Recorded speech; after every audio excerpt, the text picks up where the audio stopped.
नमस्कार दोस्तों, आपका स्वागत है नए ब्लॉग के साथ। तो गाइस हम आए थे आज के भाबूखेड़ा के एल्डिको एम्पेरिया में। तो गाइस आप यहाँ का नज़ारा देख सकते हैं, काफ़ी खूबसूरत है। तो आइए गाइस हम आपको दिखाते हैं, आइए। गाइस यहाँ का नज़ारा आप लोग देख सकते हैं, काफ़ी खूबसूरत है। यहाँ की घास काफ़ी हरी भरी है।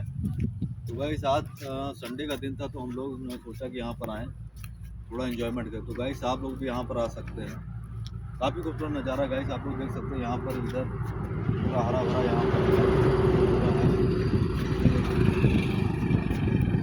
देख लीजिए आप लोग।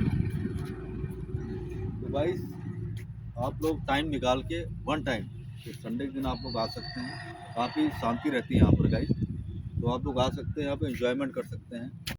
ओके गाइस, जय हिंद, जय जवान, जय किसान।